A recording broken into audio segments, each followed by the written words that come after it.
Welcome to the Femsplainers. I'm Danielle Crittenden. And I'm Christina Hoff-Summers. We have a fun show today. It's a little generational. Finally, I'm going to be joined in the studio with a fellow Gen Xer. Slackers. Nah, Meghan Daum. I like your generation. I like you. You didn't present problems.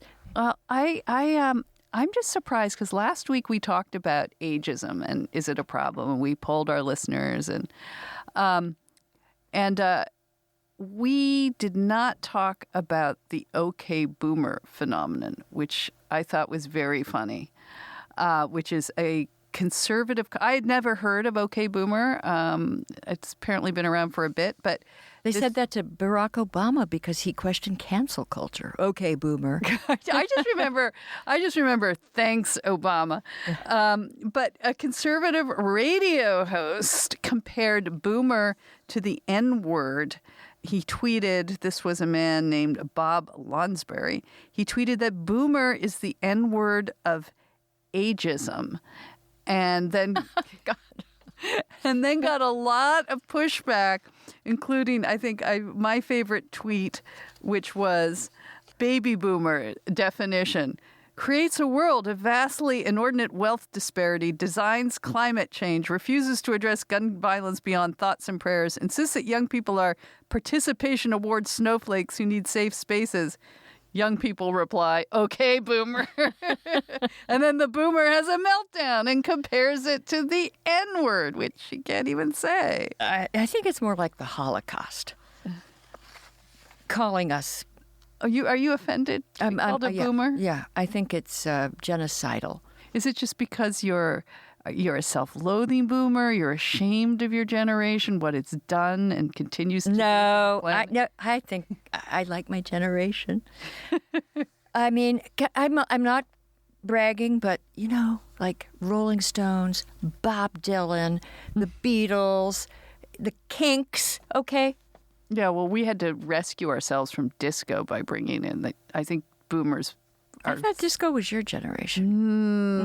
It was no, cuspy. We brought in Sex Pistols and that's good. But I mean the major. And I used to ask my students, I said, I'm not doing this judgmentally. Just tell me what to listen to that is the equivalent of Bob Dylan and the Stones.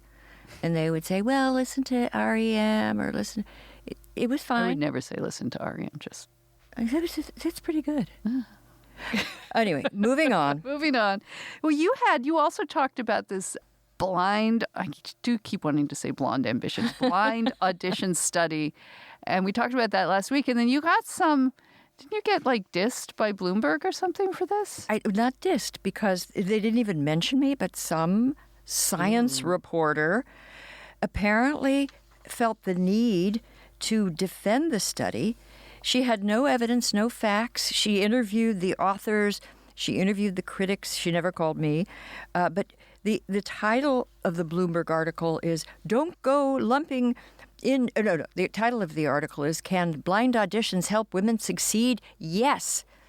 Well, no. I mean, maybe. We don't know. This just happened to come out without mentioning you? It links to my... She links to my Wall Street Journal article, but her name is Faye Flam. I'm not personalizing it, but she is a science reporter, and I don't think she understands science. And at one point, the most astonishing sentence appears. She says, well, it's become good sport to shoot down social science claims, as if it's a sport to show, that there's serious problems. And she said, even if the data in this study are too noisy, just too fragile, too meaningless, to determine that blind auditions increased female hires, that doesn't prove there's no effect. That doesn't prove discrimination didn't exist. Nobody said it proved anything. The problem is the study had no content. It just didn't move the needle in any way. And as Jesse Signal, as others have said, that's a big deal because this study is iconic. And yet for 20 years, no one noticed the problems. So finally, not just me, I wrote in the Wall Street Journal, I made a video showing its weaknesses and citing the work of data scientists. Just went sport shooting as you do with people's studies that With their are precious studies. and adorable and they love, and you go shoot them. But you would Shoot think them as a down in science writer, cold statistics. she would have. And the thing is, the way that this Bloomberg article, the headline, the whole way it's framed, to the casual reader, it'll look like, well, if you heard there was a problem with this study, don't worry about it. Everything's fine. No, it's not fine. Are you starting to go on a rant against fake news? I'm getting not fake news, like shoddy social this is science. fake news. But this Bloomberg is is shoddy. This does undermine the credibility. And you know what? I can't believe she's a science writer and would say the things that she says. And it's just very disappointing. Well, let's not give her any more time. Okay, so let's move on from fake news, and maybe you have some good news, some real news in your little pile that you chose for this week. I have probably the best medical news ever. Okay. Moderate alcohol drinking is associated with improved cognitive performance, reduced risk of dementia in old age. The latter is attested to by 3 meta-analyses, and this is quoting from the International Review of Neurobiology. Come on, you're making this up just to make me feel bad that I've been not drinking for like 7 weeks. And thereby neglecting your brain. You've been courting dementia and Alzheimer's. Not over drinking, just I don't How much? moderate Okay, alcohol. what is moderate? Oh, look, I've got the study. Okay, clarifying the neurobehavioral sequelae Sequela of moderate drinking lifestyles and acute alcohol effects with aging. Okay, so how much is healthy? How much should I be drinking? I can get off this sober train. What should I be doing? You know what I think? There was a great article a few years back by the philosopher Roger Scruton called In Vino Veritas. Yes. And I like it already. He suggested that we follow the Aristotelian principle of the golden mean. Not too much, not too little. He thought that too little wine was abstemious and self-denying. Too much, like binge drinking, he thought was actually a sin because it did the opposite of what alcohol could do. But he said the right amount of alcohol in the proper dose is a little intoxicating. And we use the word intoxicating like a poem can be intoxicating or beauty can be intoxicating. So he wants it to be like that, not like that you become an idiot. And he thought it should be communal, so you don't do it alone. I don't know if drinking with your dog counts. I think that's communal. That's communal. And he just has this beautiful disquisition on the Aristotelian golden mean, and we shouldn't be puritanical about it because they wanted to deny pleasure. And he points out the role that reasonable amounts of alcohol have played in religious traditions, and particularly in Christianity, in Judaism. It's okay. So you're just paving the way for Bender November for Danielle. Well, I did say I would go to Thanksgiving. And then I think at Thanksgiving, I'm going to pour myself a beautiful, large, moderate glass of red wine. And I think that if you can,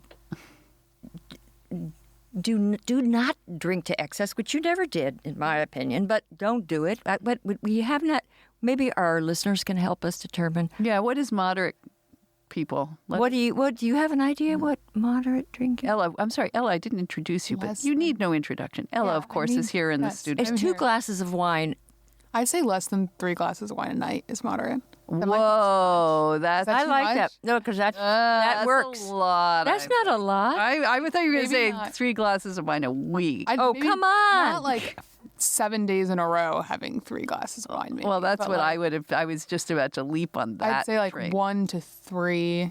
Maybe have a couple nights off. Okay. A couple nights where you have 3. It's like my curfew when I was growing up. I negotiated with my dad, and it was like one night I got to stay out till 1.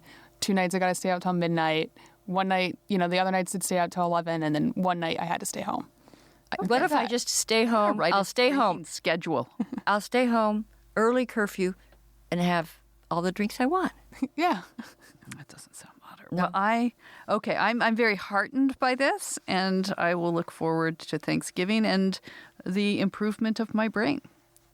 Binge drinking has really, I guess, declined over 7 binge drinking weeks. is out, and drunken. He doesn't think you should get drunk. This is Roger Scruton, but pleasantly intoxicated. Okay, well, backed up by neuroscience.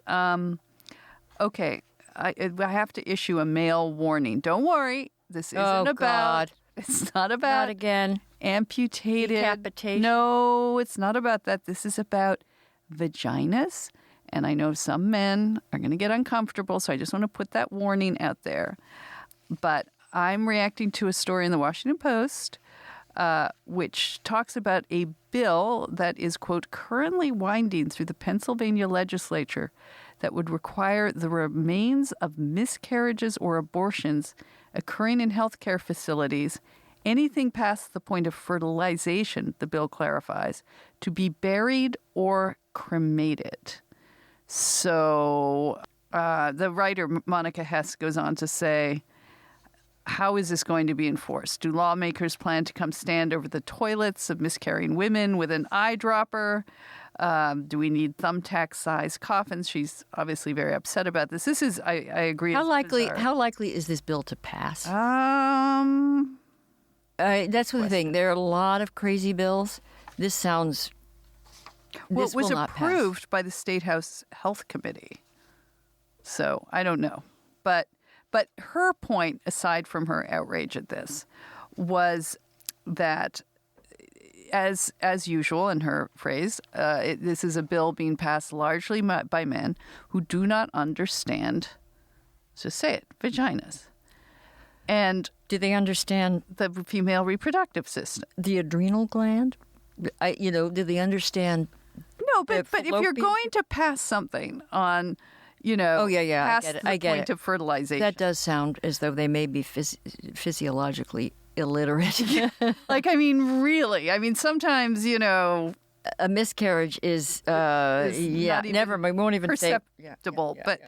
But anyway, she cites, and I have weighed asking this famous gynecologist to come on. I think she'd be really interesting, but I worry about how you will react. And also about a vagina-centric show, got to be honest. Yeah, I just don't like the word. And it's not just the word vagina. Almost all the words, body parts, I don't know who named them. Elbow. Who made this word? And Does elbow make you uncomfortable? it's just unpoetic. Vagina. Vagina. It's hideous. All right. Well, And this adrenal gland. Unpleasant. Well, this doctor, her name is Dr. Jen Gunter. She's known as Dr. Gallbladder. Gunter. We can do wants some- better. I want poetry. You want some? Well, if you maybe talked about them in the Latin, I don't know which where doctors do. Well, let's go back to the Latin, What or is- maybe this. I don't know where these words come from. Elbow and gallbladder. Okay, before we go on more body part names you don't like. Urethra. Uterus. Let me go back to Jen Uterus. Gunter. Okay. Uterus. Jen Gunter Okay. is a gynecologist, and she has written a book. And her reaction to this Pennsylvania legislature was to mail 535 copies of it. It's called the Vagina Bible to every member of the U.S. Congress so they can educate themselves about this all-important part. The book is really more about explaining how the female reproductive system works because she feels there is a lot of ignorance, largely among male doctors in the health science world. What state is this again? Well, this is in Pennsylvania, but she's sending it to all of Congress. Oh. And she thinks that really society in general needs to be educated on this part.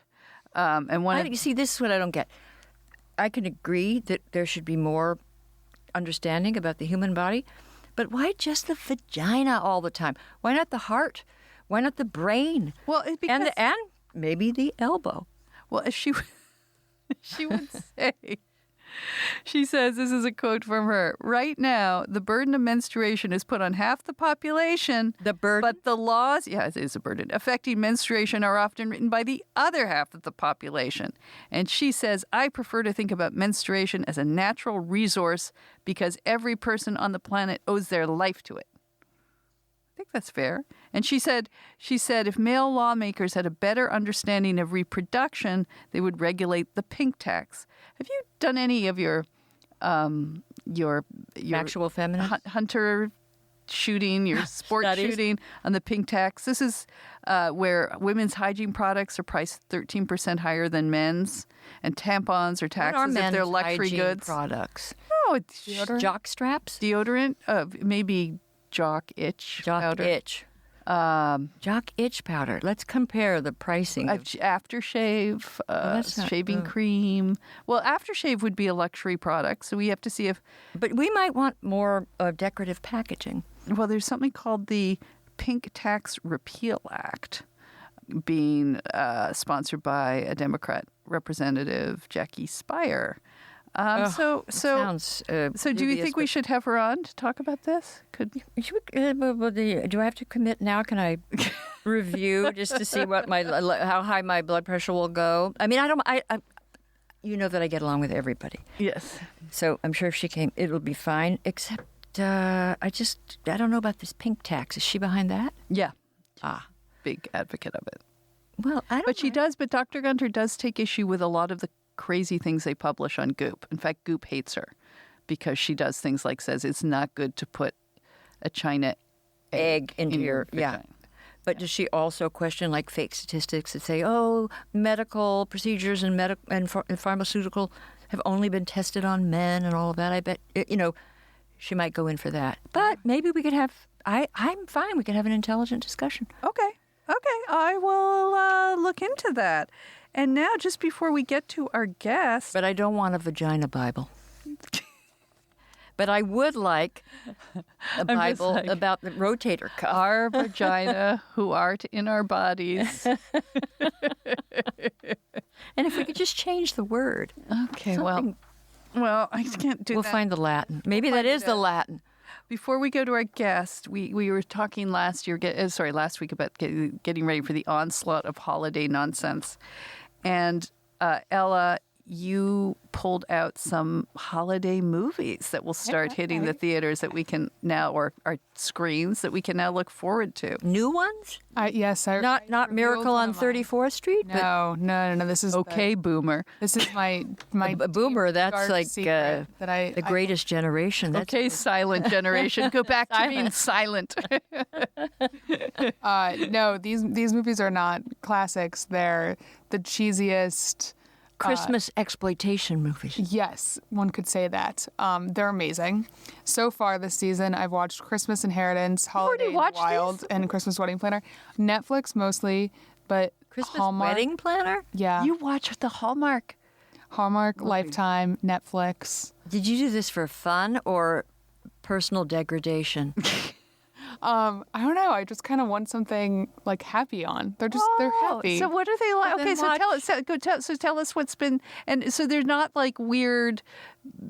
Baby, it's cold outside is a rape anthem. They're not like this. No, They're not PC at all. They're super cheesy love stories. It always works out in the end. There's no tension and usually terribly acted.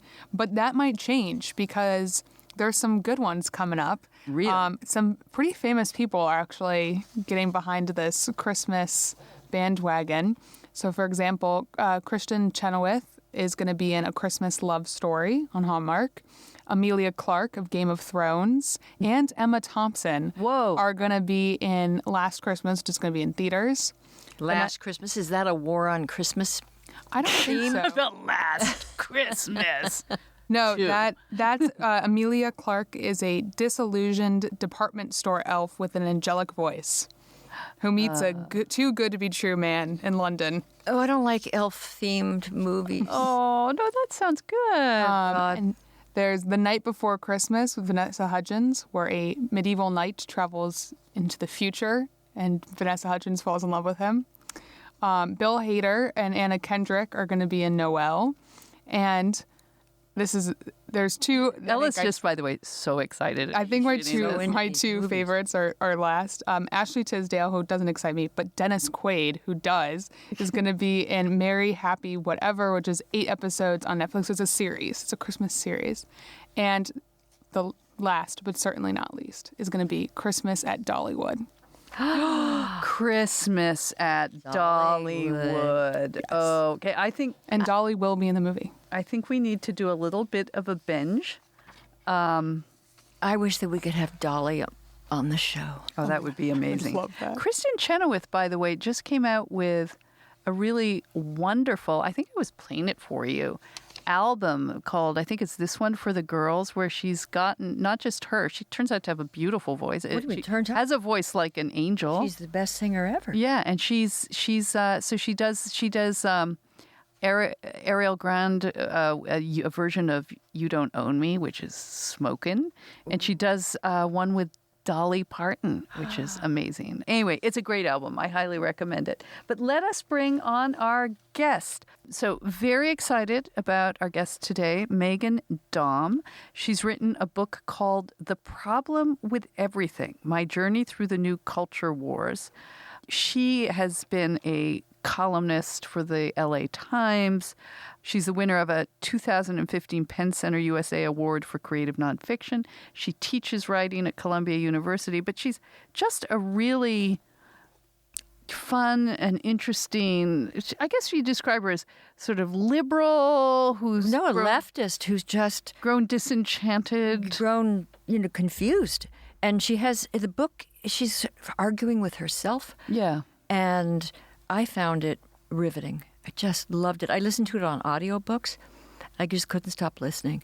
Yeah, no, it's very engaging. She is, as I mentioned at the beginning, a Gen Xer. So she's sort of between the wars on her politics of coming of age of, second wave feminism and now sort of dealing with millennial feminism and Gen Zer, as we have Ella in here. So it's going to be really interesting. And yet it was a fascinating book, and it had so many themes. So we'll bring her in, and then afterwards we're going to get to the My Fair Lady controversy, because we've had listener pushback on what we said last. What we said? Yeah. So we're going to Just you white. Just you white listeners. But let's bring on Meghan. Well, Christina, we've been talking about the onslaught of the holidays, and I'm not worried about what I'm going to get people, because I found the place where I'm going to get most of my gifts for you and even Izzy, which is the Grove Collaborative, which is an online marketplace that delivers natural cleaning, beauty, and personal care products directly to our doors. Oh, my goodness. And they make healthy, affordable, effective products, easy and convenient. So I think by now there are about 500,000 American households that shop Grove for their healthy home essentials. And they carry safe products that are better for the planet and that really work. Yes, and you'll find brands that you already know and love, and that we love, like Mrs. Meyer's, 7th generation. Burt's Bees. I love Burt's Yes, Bees. The soap, the lip moisturizer. Oh my God, it's like the best lip balm, especially in this cold weather. But we know you're busy like we are, and that's why Grove delivers what you need on your schedule. With flexible refill orders, you'll never have to worry about running out of your everyday essentials, and you'll also be saving the planet. There is more microplastic in the ocean than there are stars in the Milky Way. True statistic, Christina. You can't shoot that one down. So, if you want to start saving the planet and saving yourself time and everything else for a limited time, when listeners go to grove.co/femsplain, you will get a free 5-piece gift set from Mrs. Meyer's in festive holiday scents like peppermint or Iowa pine. Your tables will smell like the holidays. So go to grove.co/femsplain. That is grove.co/femsplain. Get this exclusive holiday offer, and I am definitely looking for dog breath mints for Izzy. Her breath is fine. There are some problems. Pine scented.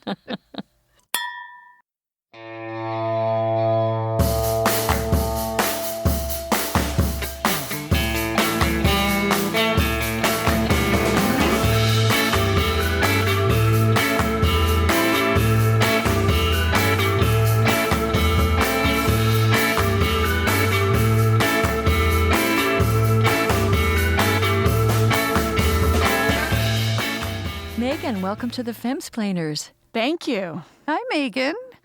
I'm so happy to be here. This is very exciting for me. Well, we're happy to have you here. I feel I've been reading your book. I feel very identified with you. I've spent a lot of time recently with you. I feel it's good to have another Gen Xer in the studio to help fight OK Boomer over Wait here. a minute here. Gen Xers. 2 against 1. Slacker generation. No, I think we proved not to be the slacker it's generation. actually, it's true.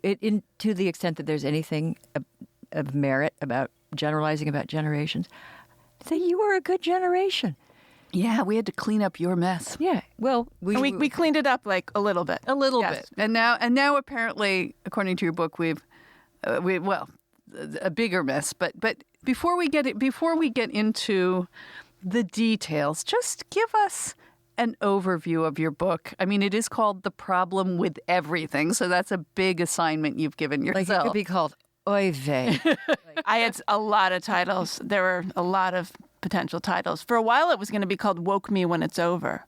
That was my working title, my joke title with myself. And then a lot of people said, actually, that should be the title. Yeah. And I disagreed with that, although it would have been fun for that to be the title. But I don't That's think a good I don't title. think we're in the climate to quite pull that off. Right. Well, give us a little bit of the overview. And you sort of write at the beginning that your motivation or the book you were going to write kind of changed Yes. with the election of Donald Trump. So just give us an intro. Originally, the book was going to be almost entirely about feminism. I started thinking about it in 2016. It was going to be a sort of manifesto about the futility, or at least the counterproductive nature of some of the expressions of third and fourth wave feminism, especially on social media, the hashtag ban men, the I drink male tears coffee mug memes, that sort of thing. To interrupt you, sorry, this was before Me Too, too. This was way before. This was before everything. Okay. This was before Donald Trump was a glimmer in anybody's contact lens. This was well before. So this was 2016 early. And I had started noticing this sort of thing online, since early 2015. So I thought I was going to write this. It was going to be called You Are Not a Badass. So I was really tired of everybody being called a badass. Just if you could get out of bed in the morning and face down the patriarchy, that was enough to be a make you categorized as a total badass. So that was what it was going to be. It was going to be sort of pretty discreet manifesto of sorts. And then the election happened. I had assumed all this time that Hillary Clinton would be the president and everyone would be able to tolerate a sort of ribbing, and that did not happen. And so I tried to do my project anyway, and then it really wasn't working out. And then in the meantime, the expressions of the culture war expressions just became so much broader, and intersectional doctrine became about so much more than women's issues. And so I really wanted to write about what was going on with the Trump resistance and the left and the generational divides within that more broadly. So it wasn't just about feminism, but about this whole gestalt. But it was very hard to write. It was like playing whack-a-mole. Like you're trying to write about something that's going on right now. And, I would spend weeks trying to take on some brouhaha that had erupted that felt very urgent. And then the next week I would think, well, I don't even remember that. Nobody cares.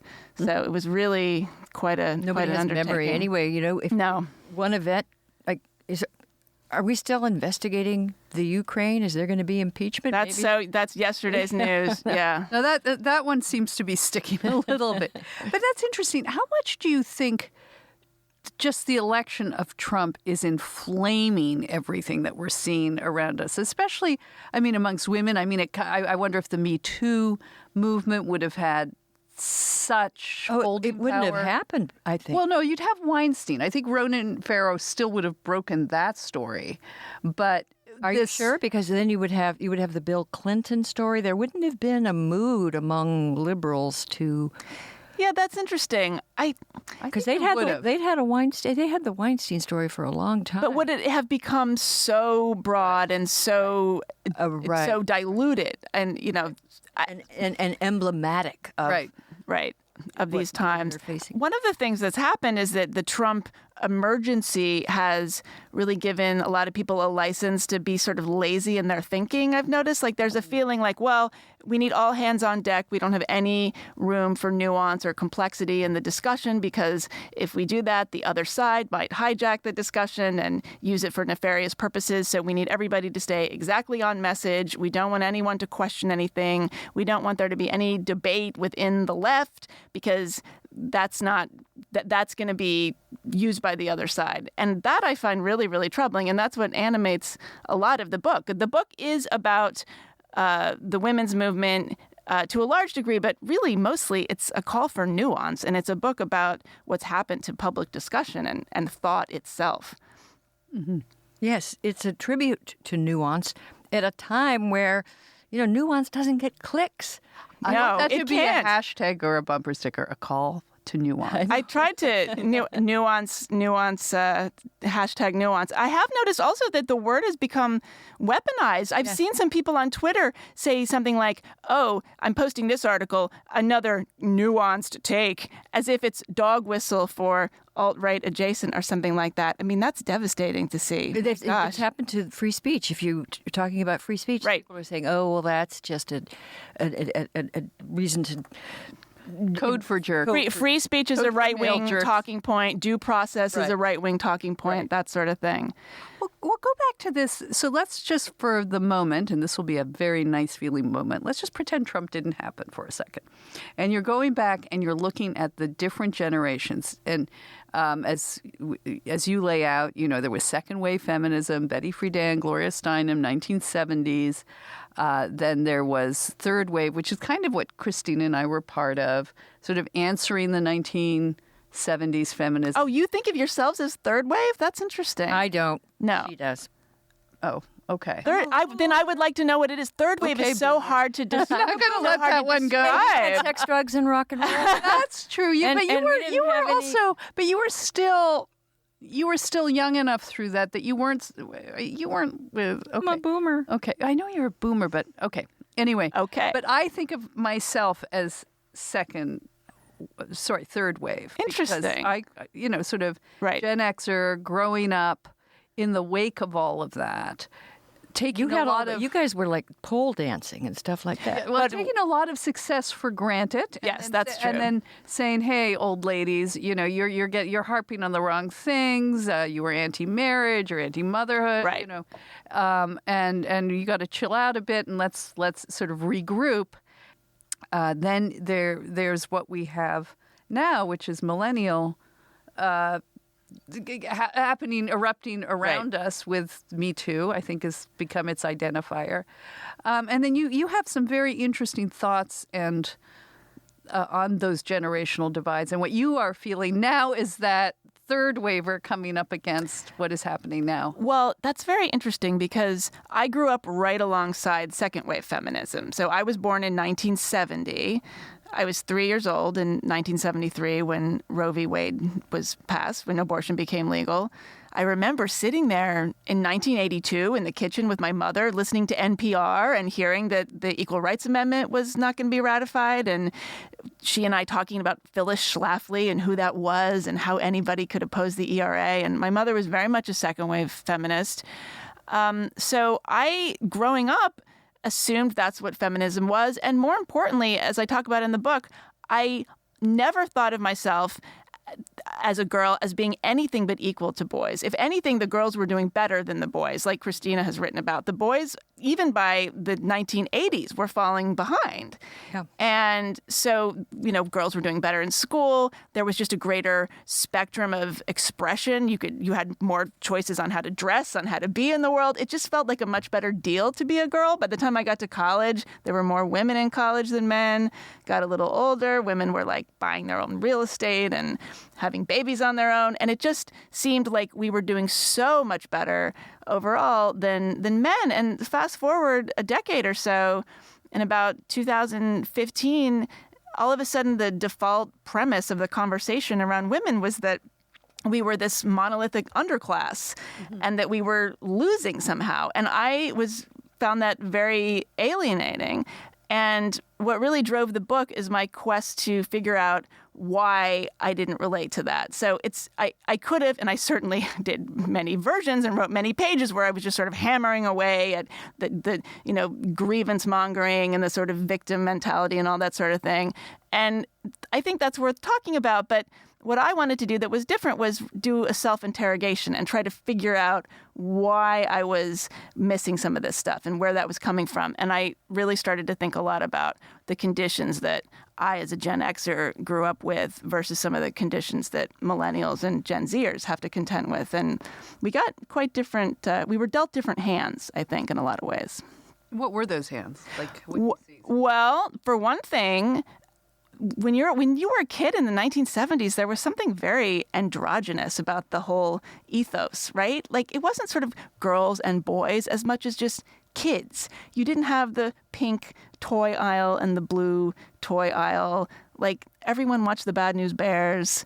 It was cool to be a tomboy if you were a girl. It was being a girly girl was like not cool. I mean, obviously there was this whole realm of like Charlie's Angels and Dallas Cowboy Cheerleaders. I'm not saying that women were not sexualized. They considered themselves feminine. Well, that's true. They had guns. They were yes, were like that's true. Super cool. They were the Amal Clooney's of their time. Okay, true enough. So, but I want to make clear, I'm not trying to say that like every woman was this, overall wearing Free to Be You and Me listening androgynous person, but that was a very dominant aesthetic of that time. And I think that it was really a great gift to girls in a lot of ways.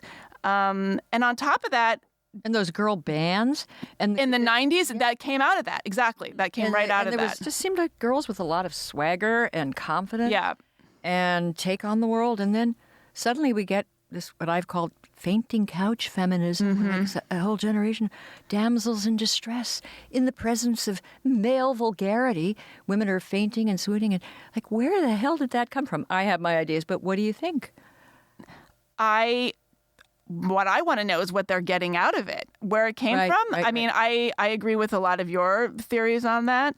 I have to say, I think the ubiquity of online pornography really shaped their sex lives and their approach to sexual encounters in a way that we didn't have to deal with. I think probably boys and men are more aggressive or expect different things, or there's a different sort of dynamic in a sexual negotiation that, for whatever reason, we didn't have to contend with. This is just a theory. I'm not out there dating 25-year-olds, but from what I hear from young people, I think it's important that like people my age really think hard about what they're up against that we weren't. It's very easy for us to say like, oh, just hit him over the head with your shoe and run out the door. I would certainly say that, but there may be ways in which there's sort of a climate around sexuality that for whatever reason feels threatening to them that didn't for us. I'm trying to give them the benefit of the doubt here, as you say. We have Ella here, who's a Gen Zer, but and I want to hear Ella's thought on that because, I mean, it's easy to say, as our parents and our grandparents said, oh, suck it up. We walked to, school barefoot in the snow and we were tough. But I think Gen Zers and millennials have been dealt certainly a different hand, but in many ways a tough hand, because I think we still, when we were growing up in the 80s and 70s, there were still concepts or frameworks of courtship and expectations, even if the sort of feminists were saying, men are as and even if we thought that there weren't, I mean, compared to the 50s, it felt chaotic, but right, but it feels there organized were still now. Kind of norms about and expectations, but now it seems like just mass confusion. I mean, Ella, what would you say about the hand? Speaking on behalf of the entire generation no pressure. that you were dealt. No, Ella's used to doing this.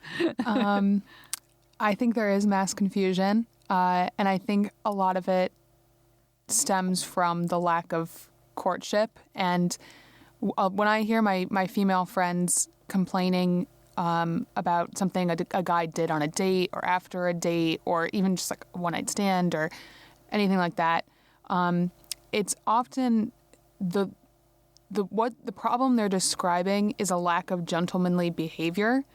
But I think there's a subtle idea that if you say someone's not a gentleman, you're expecting too much or you're being a prima donna. And so or a hypocrite, right? Or a hypocrite. and what do you want out of it? Like if you both had sex and you both got something out of it, so what more do you expect? But I think so. When people say, "Oh, I didn't like this thing he did," they use the language of like it was like an assault. Oh, but that's interesting. They're not actually describing an assault. You could just replace it with they weren't a gentleman. Mm-hmm. We've lost or that they vocabulary. weren't into it. They didn't want to do it. It was icky. Yeah, or it was icky, or they were into it until he didn't treat like he was a gentleman up to a certain point, and then he stopped being a gentleman right when it was going to get serious. Is often what I hear, and that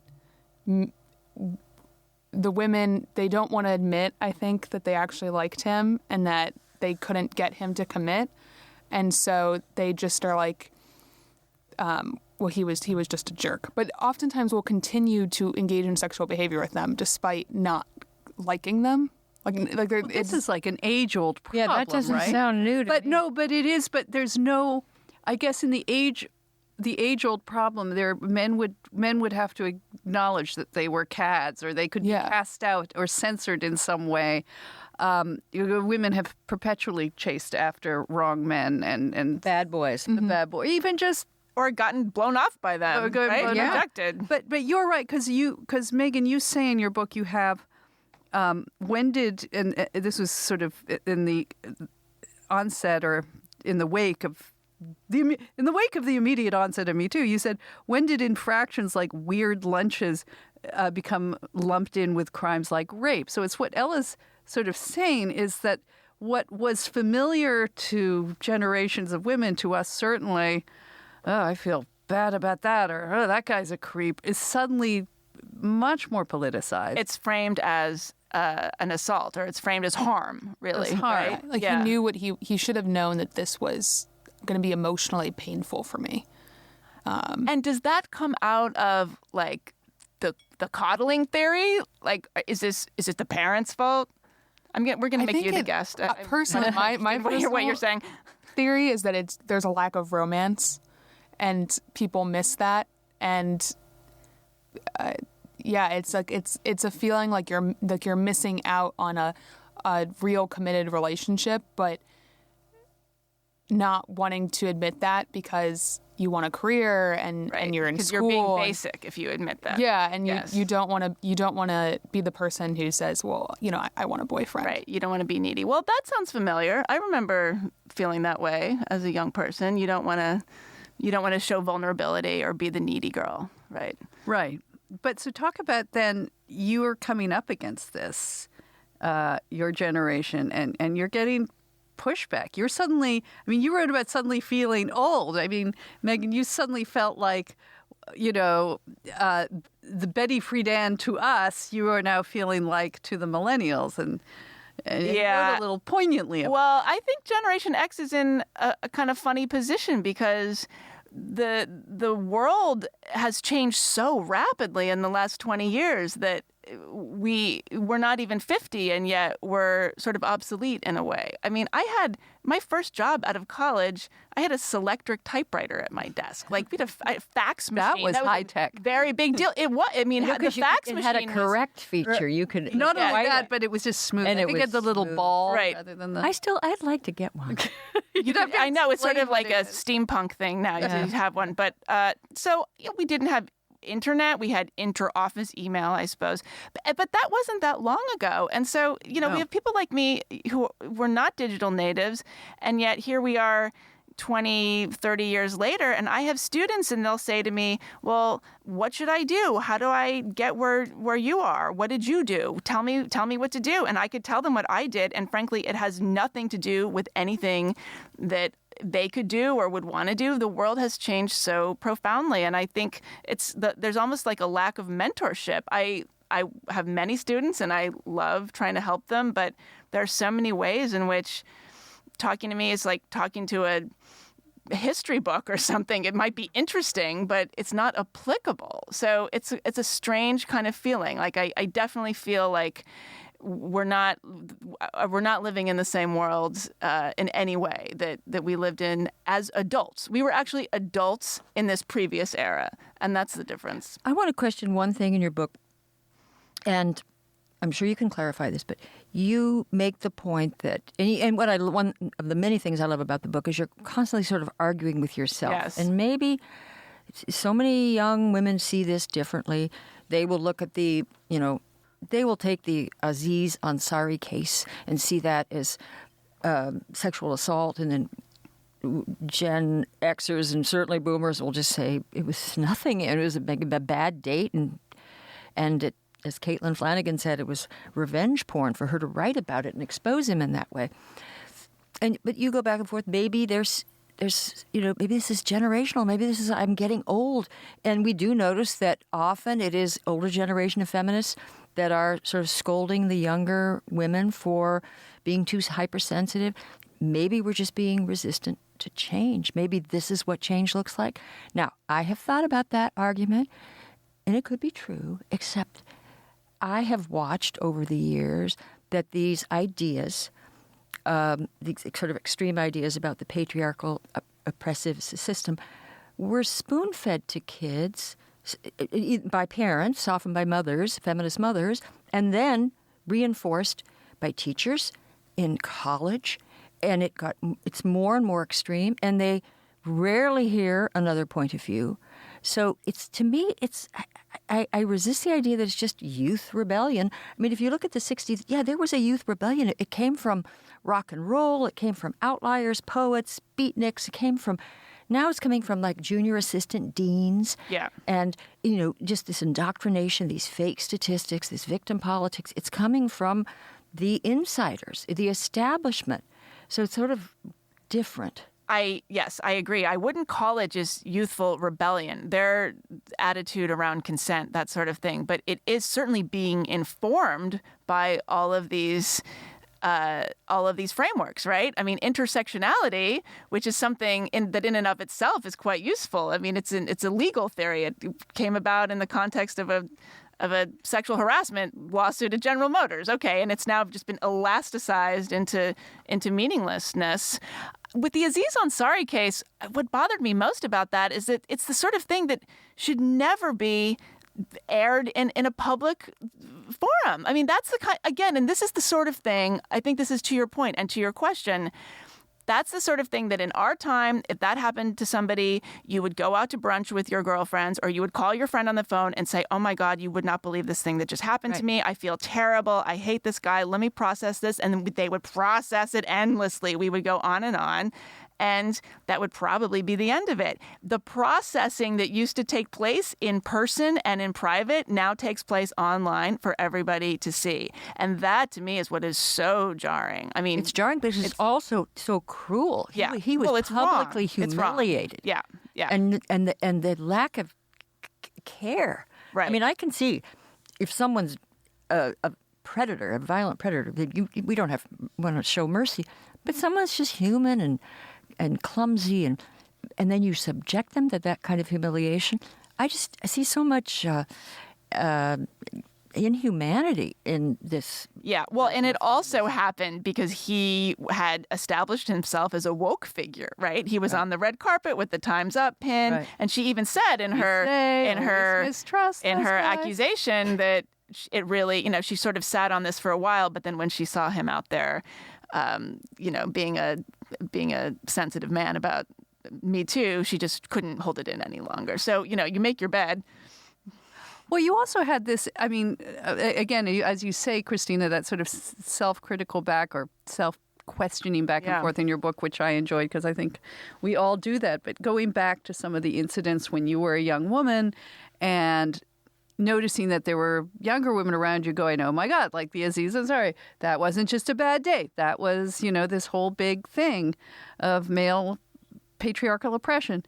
And you looking back, and one of the things you found, which I found I'd love to talk about, is your own, I don't want to call it toxicity, but things women do to men. Yes. And that you took responsibility for at the time and would in retrospect, but now as this woman, and we see around us happening, women not taking responsibility for some Right. Toxic femininity you're talking about. Yes, my list of things. I want people to raise their hand if they are going to admit that they did these things. Yeah. Some of the list items? Okay. I pulled some of them out. It said, raise your hand if you've ever behaved badly and blamed it on your period.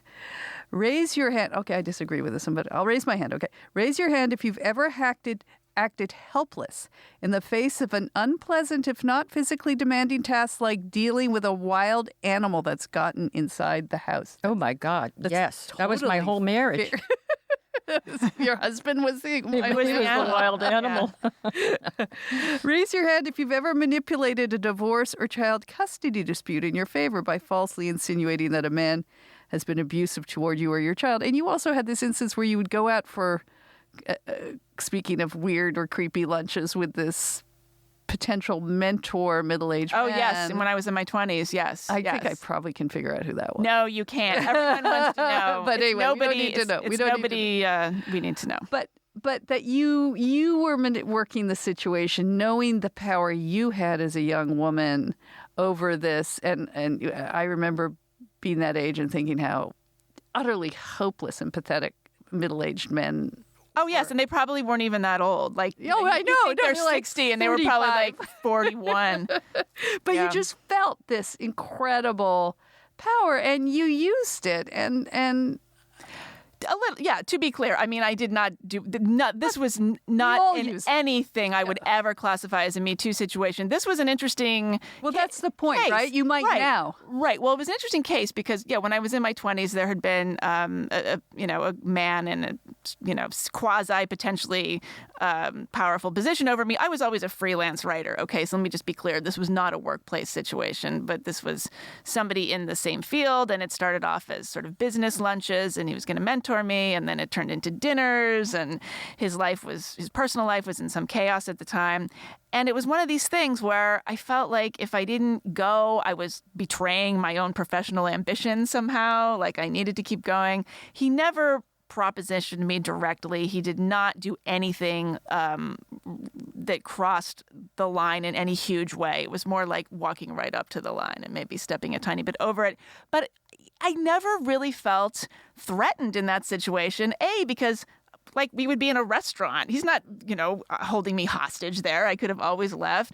And also, power shifts all the time. Power is fluid. Like a lot of the discussion these days there's a preoccupation with power in a hierarchical sense. Like, white men will have all the power, so this is why we need to tell them to shut up and listen for a while. And, these people over here don't have any power. It's often not the case. It's always going back and forth. So, and I noticed with this guy, I was so young that there was a way in which I had total power over him because I could have picked up the phone and made one call and made his life quite difficult. But the funny thing about this case, and I won't go on too much longer, but, all these years later, a couple years ago when Me Too happened, I noticed there was a Facebook discussion where people were describing somebody that sounded a lot like this guy and how they remember having these weird lunches in the same way, and how they were looking back on this and feeling sort of violated by it. And I was like, oh, that kind of sounds like that guy, but I didn't feel violated by it, so it can't be the same guy. It can't be the same guy. And I was really in denial about it for several days until I thought, well, actually, it probably is. And I asked the person who had originally posted it, and it turned out that it was. But I just found it really interesting that there was not a moment back then where I felt in danger or like somebody was doing me wrong. If anything, this was life in the big city, which is an idea I come back to a lot in the book. Like, this is just kind of like how it goes. But that passage in your book reminded me of something written by Emma Duncan, who is an associate editor at The Economist. She wrote it about a little more than a year ago in the London Times. And in a similar vein, she was remembering that when she was 19, she had an internship, and there was some kind of famous journalist who took an interest in her, like an older guy, and he'd like to take her out to lunch and just take her along to meetings and tell his colleagues, kind of just have her around all the time. And she said that once in a while in a taxi, he'd sort of kiss her on the cheek, and she found it very creepy. And the whole thing. But then she said, but there was another factor at work, and now I'm quoting, which is not entirely to my credit. Going around with the beard gave me a kick. I was flattered by the attentions of a powerful man, however unattractive his bristles. Seen in his company, I was no longer just an unremarkable undergraduate, indistinguishable from the rest of the aspiring crowd. I was beginning to be somebody. It also gave me a competitive advantage. I got to meet people I otherwise wouldn't have met, and I probably hoped that if a job came along, which it didn't, he would have looked favorably upon my candidacy, as he did on my neck. But letting him inflict his bristles upon me, I was maybe gaining ground over others in the field. And she says, I'm not excusing this behavior, and this is the final line, but I'm not excusing this behavior, yet I don't think I'm entirely in the clear. It's certainly wrong to use power to get sex, but it's also, in my view, wrong to use sex to get power. Oh, so well said. Emma Duncan, economist. I mean, yeah. This goes back to what I keep saying about nuance. We have to have nuance in these discussions.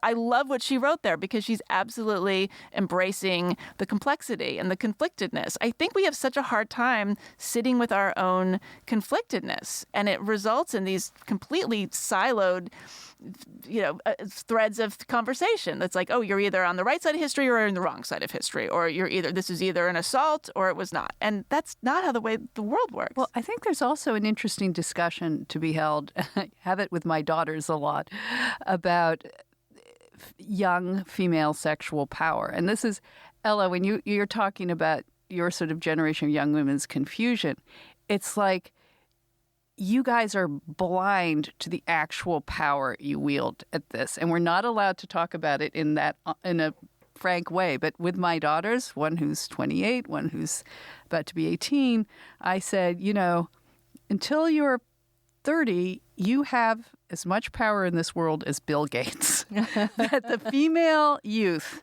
is a powerful, powerful thing.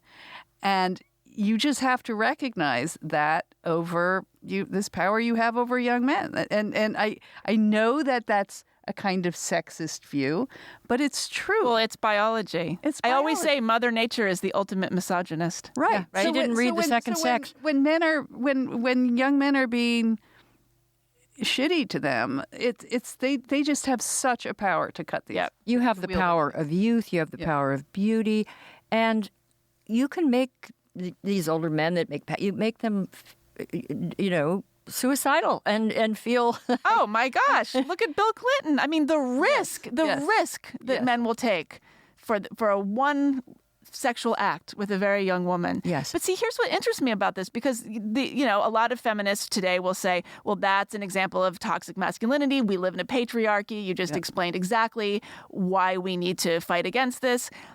I don't disagree with that, but I don't think we can socially engineer it out of society. That's the difference. What I feel is missing in all of these conversations is an acceptance that this is coming out of evolution. I know it's not fashionable to talk about evolutionary biology and evolutionary psychology anymore, but we have to.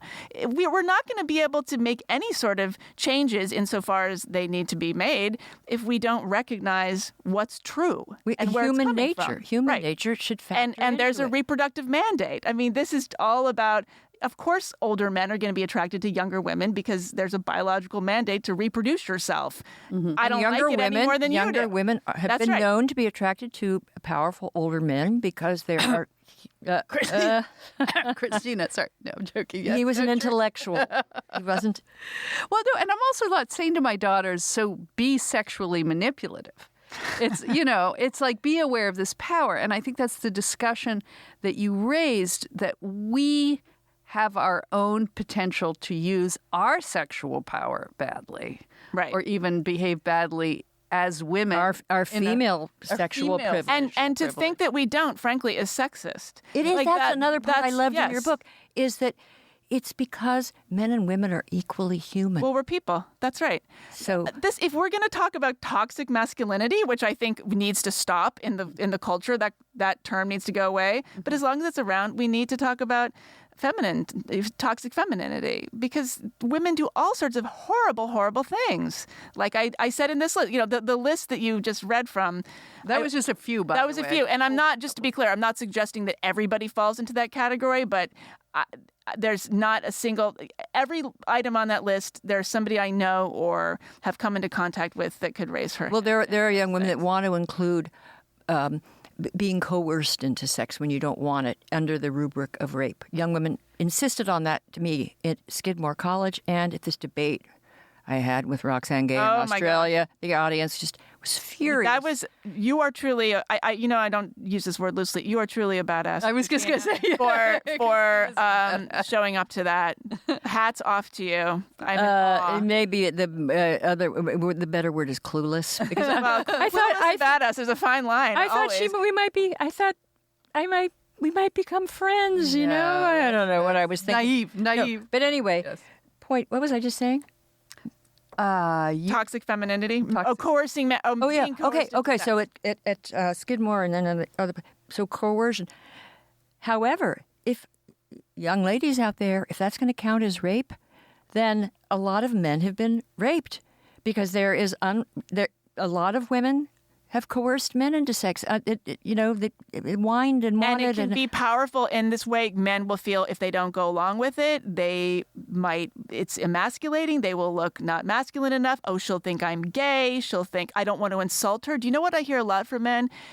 This woman, she wanted to be sexual with me. I didn't really want to, but if I rejected her, it would hurt her feelings. Yes. And it could lead to a whole bunch of stuff. So he did the gentlemanly thing and had sex with her in a certain way. I mean, this is the gentlemanly But it's human. It's human. That's right. And the fact that people have just put it in this Procrustean bed, it has to be, and rape. It's all rape if it's unwanted or regretted sex. And it's just, again, it is sexist. Like I talk in the book, this whole punching up versus punching down idea, right? Like, this comes from comedy. So you're not allowed to make fun of somebody unless they have more power than you, if they're famous or, wealthy or politician or whatever. So we have taken men and assumed that they have so much power, just unequivocally, that we can punch up at them and we can make fun of them, that we can assume that they have power at all times. To do that is effectively to hand them power that they don't necessarily have. Right. And you said I was just looking at that paragraph that I pulled talking about that. It says you lift them up in order to knock them down, but then you literally hand men their own power. It's like doing a jujitsu move against yourself. Right. There was another part of the book that I just found so interesting, and it was the section on moral panics. And part of the underlying issues that Millennial and Gen Xers are having is that this moral panic is arising from something.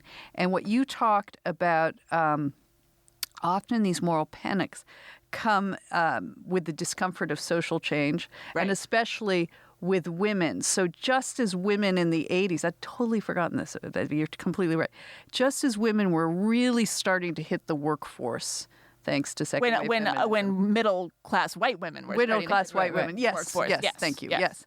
And creating this, although my mother had always worked too, but creating this generation of latchkey kids, blah blah blah.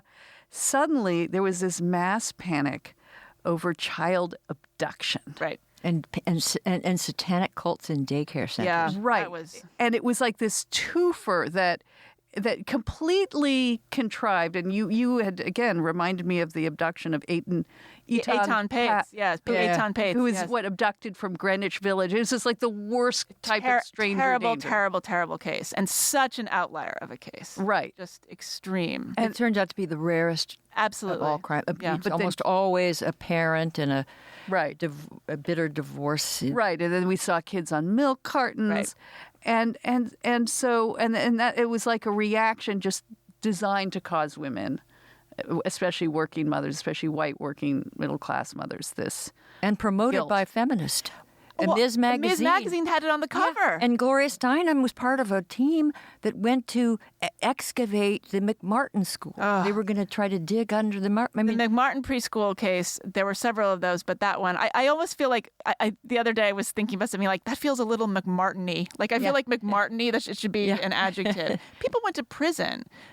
I think that's still the longest trial in criminal trial in history. Explain briefly what the McMartin So the case McMartin case, it was a preschool daycare in Southern California, and that was where there was a mother that had complained, who had said that her very small child, like a 3-year-old or something, said that there had been these like outrageous sexual acts going on in the involving classroom. devils and witches on brooms. And it got more and more, and then one kid would tell the other kid, and pretty soon you had these kids reporting things like there were elephants walking through the classroom, and these people who owned the preschool were charged, and the prosecutor... And they brought in psychologists, experts in recovered memory. Yes, and the recovered memory thing was going on at that time. Anatomically correct dolls. Right. Did they touch you here? Did they touch you?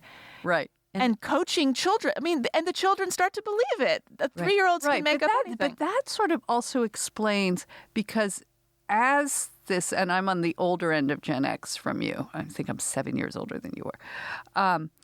But we sort of think we grew up feral. I mean, we grew up, I grew up in the 70s, able to do anything. Our parents never knew where we were, et cetera, et cetera.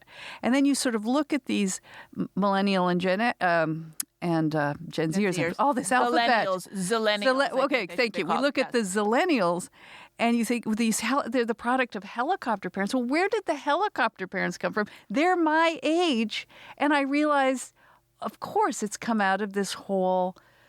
We had all these series like, there aren't as many mothers at home, and is it because we're mad at our mothers for going to work? I wonder that.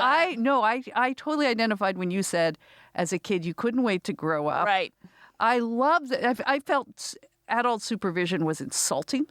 And tedious. And tedious and condescending. And you couldn't smoke. I just wanted to have a cigarette, and my mother would have a... But maybe this is a product of that kind of mass hysteria that there was.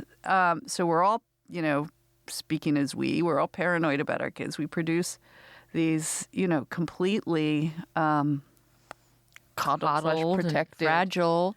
This culture of fragility. But now we've got this new kind of moral panic going around, as you say, with around safety of sex and safety of women. And masculinity, just terror about any expression. It's underlying that. I sometimes wonder if things are so safe and women are actually doing so well that there's almost like this subconscious need to create a crisis when there isn't one. But it was fed by Catherine McKinnon and Rhea Dworkin. Yes. No, but back then, that generation of young women, it was in the early 90s, right? Correct? 80s and 90s, but the power of those teachings didn't diminish, even though Camille Paglia and I and Katie Roife and others tried to refute it and kind of won the argument in the court of public opinion, we thought. But they won the assistant professorships. And they've been there. Just remind, we've talked about this, but just remind what was the Andrea Dworkin position. This was the original hysteria. It's adamantly anti-pornography, sort of sex negative. Sex-phobic. Yes. And basically, intercourse itself was patriarchal and oppressive. Her book was called Intercourse. And Catherine McKinnon. Any relationship with a man was inherently... had statistics that, half of women have been raped, and 20% inducted or more into prostitution, and battered, beaten, despised, and I don't know where that was coming from. Right. There was no data from any serious data gathering institution to support it, but she didn't feel the need because she listened to women's voices, and I just think there was enough young women, and then women's studies professors took this seriously and passed it along to a lot of sensitive, intelligent young women, and it did something to their brains. It appears to be that these ideas are so twisted, that young women have not been able to liberate themselves from them. But now they graduate, they go on. Well, they become articles of faith. The social contagion effect now happens on social media. It's Alyssa Milano. It's who was it? Charlize Theron. She was just, I don't know if she tweeted this or was something on social media. She's like, I have to explain. She has a son who's African American. I have to explain that there are cities that he's not welcome in, that I can't take him to. And, this gets a million likes. I'm paraphrasing, so don't quote me verbatim here. But it's like there is such social capital to be gained in this kind of hysteria. I hate to use that word, but that's what happens. Right. We have these assumptions and pre-approved messages, and then they get attached to slogans and statistics. So, the idea that women are in dire jeopardy on college campuses gets turned into 1 in 5, right? The gender wage gap being largely a function of discrimination gets turned into 79 cents on the dollar. And these things become assumptions. And then social media comes in and turns them into memes and vehicles of style. And then anybody who challenges Right. gets punished and called a fascist or worse. Right. There's no incentive to actually isolate what's true. There's a great incentive to just keep repeating it because you get a dopamine hit every time you get a like. Right. But moral panics do need some sort of kindling to take off. And it's true that today we didn't have social media the way we had. But even in the 80s with the milk cartons were the social media of the time. So there is some, and I talked to my elder daughter, what Ella was saying. I mean, there is something deeply felt that is wrong and that this moral panic, as it were, this sexual panic among young women is a reaction to something. And it may be these professors and people are giving it some misdirected form, but there is something underlying it that's creating it now. Is it the downfall of men? Are they frustrated that men aren't rising to the occasion of contemporary life? There's a shortage of marriageable men because of the... And there's hyper-assorted mating that comes out of this, right? I mean, I find that really interesting. I don't go into it too much in the book, but lately I've just become really interested in just the numbers, sort of the dating economy for young people. We thought it was bad when we were young, right? And I can't even imagine now. What do you mean by just the... Well, there are so many more women going to college than men, for instance. So if you then are in your 20s and you want to partner with somebody who also went to college, you're going to have a very small pool to choose from. So you've got all these really accomplished women competing for the top 2% of men, and you've got all these other men who can't get anywhere. And then these little sub-communities arise, incels, which I do not think are like a terrorist organization, to be clear, but there are a lot of men in that situation. Who are very angry. Who are very angry. And it may be that, and then they're perpetuating sort of misogynist memes online, which exist, and people are reacting to that. And I really just think it has, so much of this, that the patriarchy is actually failing. What we're seeing is the last gasps of a patriarchy, and it feels very, very destabilizing. Yeah, and who wants... I don't know anyone, except a small group, who want to replace it with a matriarchy.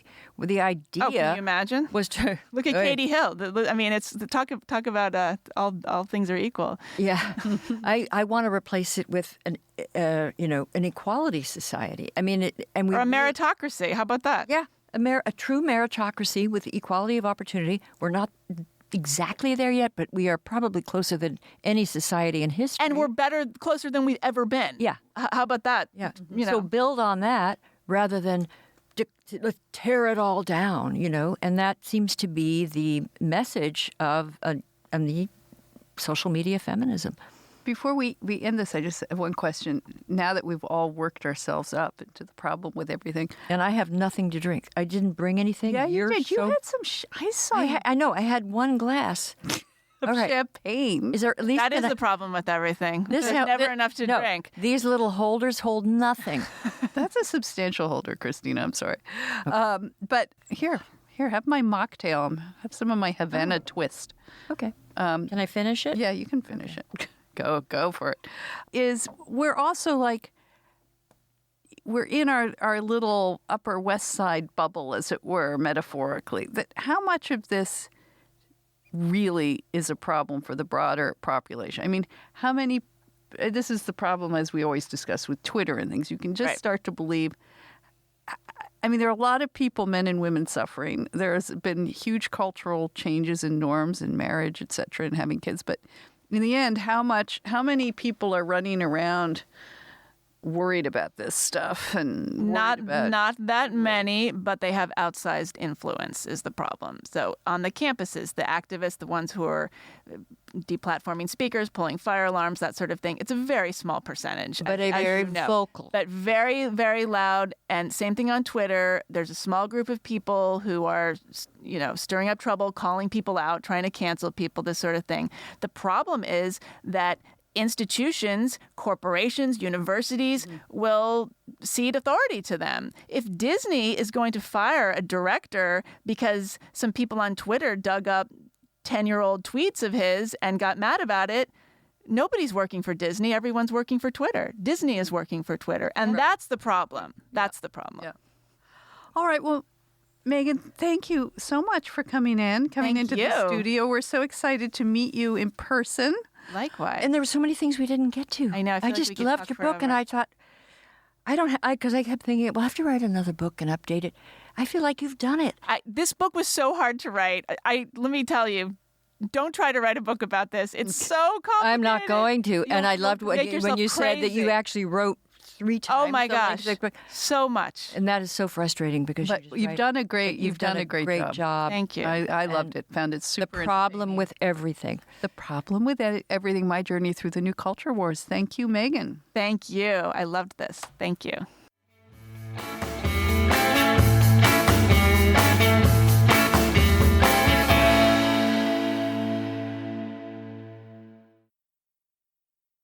Oh, it was such a joy to have her in studio. Yes, you've been. I've just became aware of Meghan, but you've been aware of her for a long time. Well, I was always retweeting her LA Times columns. She just has an original take on things. Right. And she's a beautiful writer. She teaches writing. And one pleasure in reading her book is just she's a great stylist, a storyteller. Did you say she had written a book about ogling at people's houses? Yes, we have to read that book. What, just about, I think it was something like how my secret, what was about like just how her life would be better living If in only I owned that house. If only I owned that house. I have that gene. Yeah. I I'm love- total real estate porn myself. Yeah, and even my mother and I, we would just walk around. When I was growing up in Santa Barbara and in Santa Monica and just look at beautiful houses and what we would do. We never quite approved Yeah. of the way they were done up, and we'd have ideas. And she talks about that she would go to open houses just to look at the houses. I've done that. David, we're in England recently and for the first time visited Windsor Castle, and he was laughing at me because I was disapproving of a lot of the decor of Windsor Castle. It could be a bit dowdy, It's no?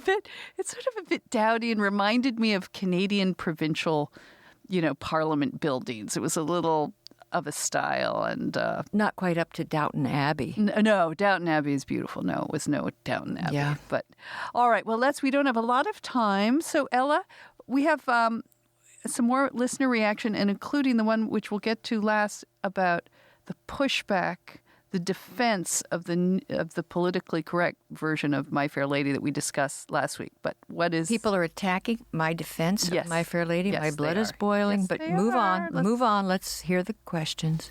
So before that, this listener feedback relates to what we talked about this episode. So this is from Mary Grace. She says, thinking about your latest episode, regrets, we've had a few. I was thinking about the people I knew who posted a hashtag #MeToo on social media. I knew a few people who posted about their sexual assault back in 2017, a few of which I was aware of, but the majority of posts I saw from people I knew were about frustrations with sexism and sexual harassment. I have several close friends who were actually raped, and their perpetrators still students at our university, and they were silent the whole time. In fact, I don't think this movement was empowering for them. If anything, they were trying to forget what happened so they could just move on with their lives. So 2 years after Me Too, I have come away believing 2 things. 1, the movement drew in lots of people who were not true victims, but empathized with them. In their quest to be a part of the movement, they took away from the legitimacy of what Alyssa Milano's original post was about. 2, The movement was not a helpful platform to share and speak out for the majority of women who were seriously violated. It solved almost no problems in terms of providing help to women who were actually harmed. The logistical problems of punishing men who've assaulted women still exist. It's no easier to prove. Women still don't know how to go about bringing about justice to someone who assaulted. I've heard almost no education directed towards women telling them they need to go to the hospital, immediately get a rape kit, not change clothes, not shower, and document everything that happened. Anyways, thank you for your work on the podcast. What a great letter. Yeah, that's really true. I've never thought about that way. I mean, part of the great thing about Me Too was the sort of attacking what, or dealing with what Elizabeth Drew called the atmospheric discrimination, the sort of lechery on the job, a lot of those things. But she's absolutely right about the actual serious problem of sexual predation and why the movement didn't have more of an impact on things that really could change things for women, like rape kits. Well, I guess also if you're raped in the way that she describes, that, yeah, why are you going to really go post it on social media? Hey, I was walking down this dark alley and I'm really outraged that I got brutally assaulted. You know, it's not helpful probably to do it that way. No, but she's absolutely right about the education. Yeah. That's not this guy looking at me a wrong way should be fired. And educating police departments so you don't turn up at a police department with some clueless guy who's, you know, and it's an embarrassing. They should have, in major cities, I'm sure they do, but maybe more people who specialize in dealing with these cases. And you could stop these serial rapists. A lot of these could be stopped with just more intelligent protocol and every rape kit being tested and filed. Right, but a lot of women don't even want to go to the police. Dr. Jen Gunter, calling Dr. Jen Gunter. We need her out there talking about this. Okay, thank you so much for that. Excellent analysis. Okay, Ella, let's bring on My Fair Lady. All right, so this is from Lana. It's titled My Fair Lady Rant. She says, I listen to you guys religiously and sometimes disagree with what you say, but not enough to write in. But today's discussion on My Fair Lady made my eyes pop. First off, the original story is that she leaves him. I thought this was understandable to any woman with a spine. Why would you stay with someone who treats you badly? So what if you can hold your own? Holding your own against abuse and disrespect should not be necessary. It certainly is a poor choice to walk into with eyes open.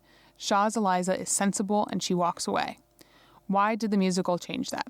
Well, obviously because for the longest time, America had only one dramatic arc available for female protagonists. To get married to whichever male was most readily available, whether he's worth marrying or not.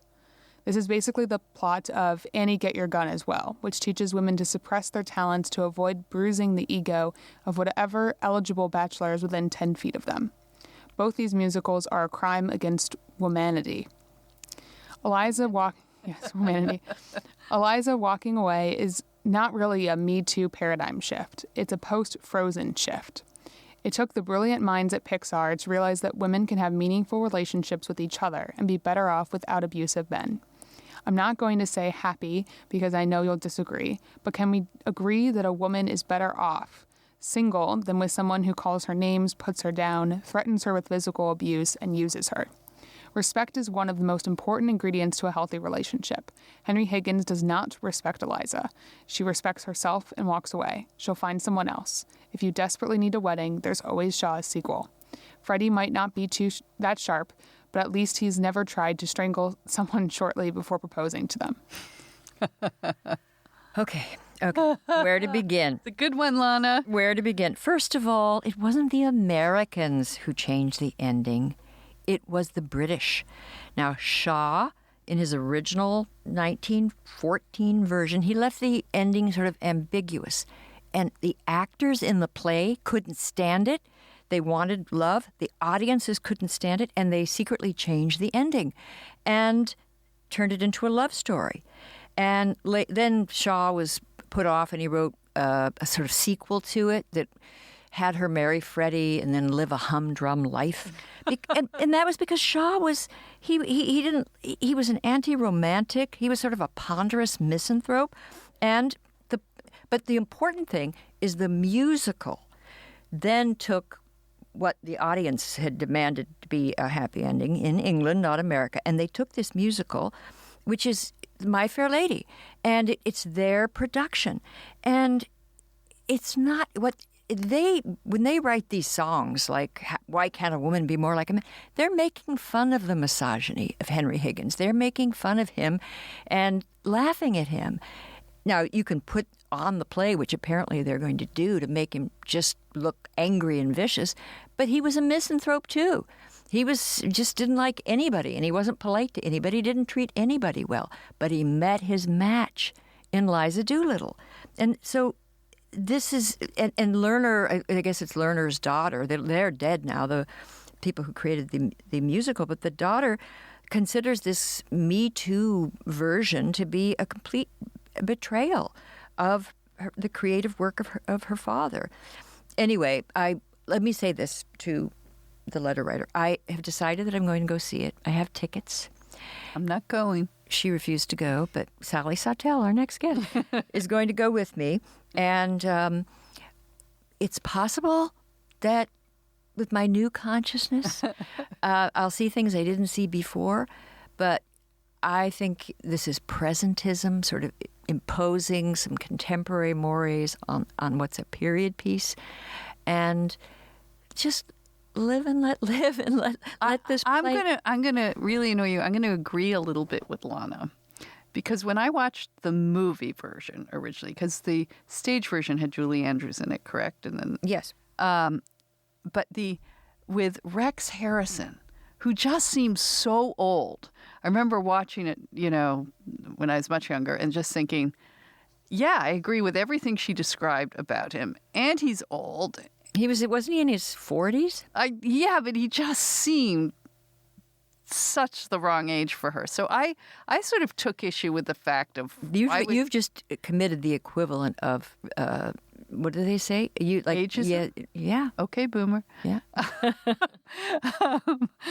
No, I thought it was he was so magnificent in the role, don't get me wrong, but the pair of them just, I didn't like the pairing, so I sort of had that reaction. But, it goes back to Taming of the Shrew. I mean, this idea that a man can only has to be king in his house, and the only way to happiness is sort of the breaking of the powerful woman.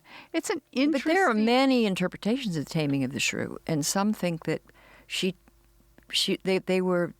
that it was mutually agreed upon kind of performance. Well, it does remind me of a Jewish joke. I know I've told you, but I really like this joke, where one Jewish man is telling another Jewish man about his marriage.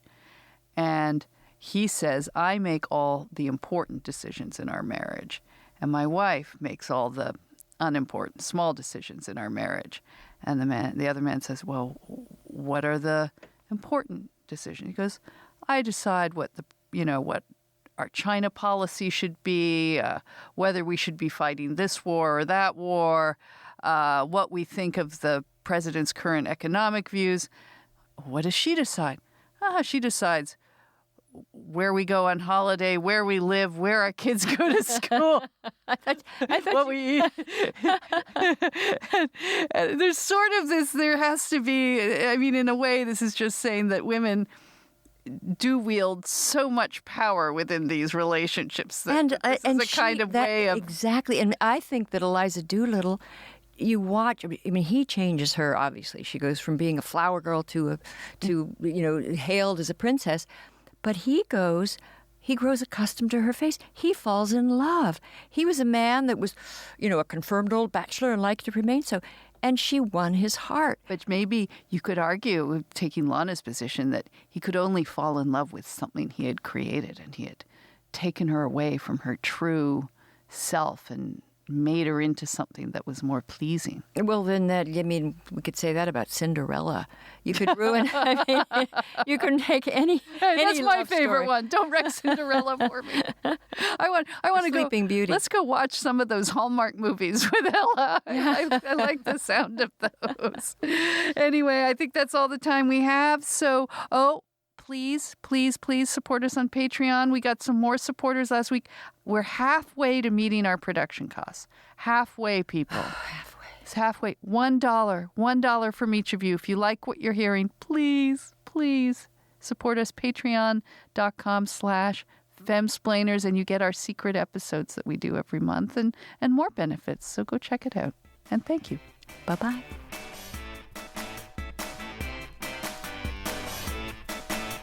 Hey, thanks for listening to the Femsplainers.